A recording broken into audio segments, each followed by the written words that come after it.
কুশিনা Uzumaki ছিল কোনোহা ভিলেজের একজন কুনোইচি, যে হিডেন ইন দ্য উরবুল ভিলেজের উজুমাকি ক্লান থেকে ছিল এবং সে ছিল নাইন টেলের সেকেন্ড জিনচুরুকি। তার জন্ম হয়েছিল হিডেন ইন দ্য উরবুল ভিলেজের বিখ্যাত উজুমাকি ক্লানে। যখন সে একটু বড় হয় তখন তাকে নিয়ে আসা হয় হিডেন লিভ ভিলেজে, যেখানে সে নিনজা একাডেমিতে অ্যাডমিশন নেয়। ক্লাসের সামনে দাঁড়িয়ে ইন্ট্রোডাকশন দেওয়ার সময় সে সকলকে জানায় সে ফার্স্ট ফিমেল হোকাগে হবে, যা শুনে কিছু বাচ্চা তাকে নিয়ে হাসাহাসি করে, আর কিছু বাচ্চা তার লাল চুলের জন্য তাকে টমেটো বলে মজা নেয়। তখন কুশিনা রাগান্বিত হয়ে সকলকে মারতে থাকে। তখন তার নিকনেম হয়ে যায় রেড হট ব্লাডেড হাবানেরো। কিছুদিন পরে কুশিনা জানতে পারে তাকে তার স্পেশাল চাকরার জন্য নাইন টেল ডিমন ফক্সের জিঞ্জুরিকে বানানো হবে, আর এজন্যই তাকে কোনোহা আনা হয়েছিল। যা শুনে সে খুবই ভয় পায়, কিন্তু মৃত উজুমাকি তাকে সাহস দেয় আর বলে ভালোবাসা দিয়ে নাইন টেলকেও কন্ট্রোল করা যেতে পারে। তার বহুদিন পরে যখন কুশিনা 12 বছরের একজন গেনিন ছিল, তখন তাকে হিডেন ক্লাউডের কিছু শিনোবি কিডন্যাপ করে এবং নাইন টেলকে পাওয়ার চেষ্টা করে। রাস্তা দিয়ে নিয়ে যাওয়ার সময় কুশিনা তার চুল ফেলতে থাকে, এই আশা করে যে কেউ তাকে উদ্ধার করবে। কিছুক্ষণ পরে মিনাতো নামিকাজে, যাকে কুশিনা অদ্ভুত ভাবত, সে তাকে উদ্ধার করে এবং তার লাল চুলের সুনাম করে বলে প্রথম দিনই মিনাতোর কাছে তার লাল চুল খুবই সুন্দর লেগেছে।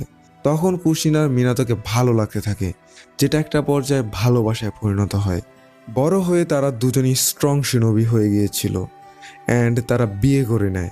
কুশিনা যখন শুনতে পারে মিনাতো ফোর্থ হোকাগে হবে, সে খুবই খুশি হয়েছিল। তারপর একটা পর্যায়ে কুশিনা প্রেগনেন্ট হয়। তখন মিনাতো কাকাশিকে সিক্রেটলি কুশিনাকে প্রোটেকশনের জন্য অর্ডার দেয়। মিনাতো ও কুশিনা তাদের ছেলের নাম নারুতো রাখে, যা ছিল জিরার ফার্স্ট বুকের মেইন ক্যারেক্টারের নাম, অ্যান্ড এটা শুনে জিরা খুবই খুশি হয়। কুশিনা চেয়েছিল তার ছেলে তার ফ্রেন্ড মিকোতো উচিহার ছোট ছেলে সাসকের সাথে ইন ফিউচারে ভালো ফ্রেন্ড হবে। চাইল্ড বার্থের জন্য নাইন টেলের সিল দুর্বল হয়ে যাবে, সেজন্য থার্ড হোকাগে স্পেশাল অ্যারেঞ্জমেন্ট করে সেফটির জন্য। নারুতোর জন্মের পরে মাস্ক পরা একজন ব্যক্তি সেখানকার সকলকে মেরে ফেলে এবং নারুতোকে হোস্টেজ বানিয়ে ফেলে, অ্যান্ড কুশিনাকে সে তার হাতে তুলে দিতে বলে। মিনাতো নারুতোকে প্রোটেক্ট করে, তবে মার্কসম্যান কুশিনাকে নিয়ে চলে যায় এবং নাইন টেলকে রিলিজ করে দেয়। নাইন টেল এক্সট্রাক্ট হওয়ার পরে সাধারণত জিনচুরিকিদের মৃত্যু হলেও কুশিনা উজুমাকি হওয়ায় তার তেমন কিছু হয় না, কিন্তু সে খুবই দুর্বল হয়ে যায়। মার্কসম্যান নাইন টেল দিয়ে কুশিনার উপর অ্যাটাক করে, তবে মিনাতো এসে তাকে রক্ষা করে এবং নারুতোর কাছে তাকে নিয়ে যায় অ্যান্ড নারুতোর কাছে রেখে আসে, যাতে করে কুশিনা তার বেঁচে থাকার শেষ সময়টুকু নারুতোর পাশে কাটাতে পারে। তখন মার্কসম্যান নাইন টেল দিয়ে কোনো হাতে অ্যাটাক করে, তখন মিনাতো তাকে ভিলেজের বাইরে সরিয়ে দেয় এবং একটা বেরিয়ারে ক্যাপচার করে রাখে। সে কুশিনা অ্যান্ড নারুতোকে সেখানে নিয়ে আসে। কুশিনা তার চাকরা চেন দিয়ে নাইন টেলকে ক্যাপচার করে অ্যান্ড মিনাতোকে বলে নাইন টেলকে পুনরায় তার ভিতর সিল করে দিতে, যাতে করে তারা দুজনই একসাথে মারা যায়। তখন কুশিনা মিনাতোকে থ্যাঙ্কস জানায় একটা সুন্দর জীবন দেওয়ার জন্য, কিন্তু মিনাতো কুশিনার কাছে একটা প্রপোজাল রাখে। সে ডেথ রিপার সিল ইউজ করে নাইন টেলের অর্ধেক নিজের ভিতরে আর বাকি অর্ধেক নারুতোর ভিতরে সিল করতে চায়, যাতে করে ইন ফিউচার নারুতো মার্কসম্যানকে হারাতে পারে। কিন্তু কুশিনা অবজেক্ট জানায়, কারণ এতে মিনাতো মারা যাবে, যার ফলে নারুতো ফুললি একা হয়ে যাবে। তখন মিনাতো কুশিনাকে কনভিন্স করে বলে সেও নারুতোর ভালো চায় এবং সে মেক শিওর করবে যাতে নারুতো বড় হয়ে কুশিনার সাথে দেখা করতে পারে। তারপরে মিনাতো নাইন টেলের চাকরাকে দুটা ভাগে স্প্লিট করে, যার ইয়েন চাকরা সে নিজের ভিতরে সিল করে।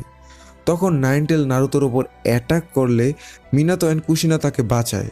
তখন কুশিনা নারুতোর সাথে তার লাস্ট কথাগুলো বলে অ্যান্ড তাকে অ্যাডভাইস করে। কুশিনা মারা যাওয়ার আগে হিরোজেনকে তার ছেলের নাম জানিয়ে যায় এবং তাকে দেখাশোনার দায়িত্ব দিয়ে যায়। টেইল বিস্ট টেম্পলে নারুতো যখন নাইন টেলকে কন্ট্রোল করার চেষ্টা করে, তখন সে কন্ট্রোল হারিয়ে ভার্সন 2-তে ট্রান্সফর্ম হতে থাকে। সম্পূর্ণ ট্রান্সফর্মের আগে নারুতো কুশিনার সাউন্ড পায়। সে ভাবে এটা হয়তো নাইন টেলের ট্রু ফর্ম, যেটা তার সামনে দাঁড়িয়ে আছে। নারুতোর কাছে তার হাসিও খুব অদ্ভুত লাগে। তখন কুশিনা নারুতোকে একটা ঘুষি মেরে শান্ত করায় এবং সরি বলে তার শর্ট টেম্পারের জন্য, এবং সে খুশি হয় যে নারুতো তার এই অভ্যাসটা পায়নি। তখন কুশিনার মুখে দাঁততে মানে ইউনো শুনে নারুতো বুঝে যায় এটা তার মা। এবং যার ফলে নারুতো ইমোশনাল হয়ে যায়। অ্যাজ এ রেজাল্ট নাইনটেল তাকে ফুলি কন্ট্রোল করতে পারে না, যেটা থেকে নাইনটেল নিজেই খুব অবাক হয়ে যায়। তারপরে নারুতো বলে সে দেখতে তার মায়ের মতো, শুধু তার চোখ আর চুলগুলো তার বাবার মতো। তখন নারুতো বলে তার কুশিনার মতো লাল চুল হলে আরো সুন্দর লাগতো, যার জবাবে কুশিনা জানায় নারুতো সেকেন্ড পার্সন যে তার লাল চুলের তারিফ করছে। কুশিনা নারুতোকে হেল্প করে নাইনটেলের ফুল চাকরা কন্ট্রোল করার জন্য। বেঁচে থাকার সময় কুশিনা নারুতোকে নাইনটেলের আক্রমণ অ্যান্ড নাইনটেলকে কেন তার ভিতরে সিল করা হয়েছে সেই রিজনগুলো বলে। তখন সে নারুতোর থেকে ক্ষমা চায়, যা শুনে নারুতো বলে এটা ওর কাছে তেমন কিছুই না। ও জানতো ওর প্যারেন্টস ওকে খুবই ভালোবাসে, ও খুশি যে তারা ওর বাবা মা। যা শুনে কুশিনা কাঁদতে কাঁদতে শেষবারের মতো নারুতোকে হাগ করে। কুশিনার লেগেসির কথা বললে কুশিনা তার ছেলে নারুতোকে খুবই ভালোবাসতো। সে চাইতো তার ছেলেকে বাঁচিয়ে রাখতে। এজন্য সে মিনাতোকে বলেছিল নাইনটেলকে পুনরায় তার ভিতর সিল করতে।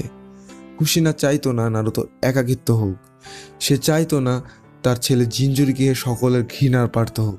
কুশিনা একটা গ্রেট রোল পালন করছে নারুতোকে স্ট্রং হওয়ার জন্য। নারুতো আর কুশিনার পার্সোনালিটি সম্পূর্ণ একই। তো এই ছিল কুশিনার সম্পূর্ণ স্টোরি। তোমার কাছে কি মনে হয় সেটা কমেন্টে জানাও। অ্যান্ড হ্যাঁ, চ্যানেলটিকে সাবস্ক্রাইব করতে ভুলো না ভাই।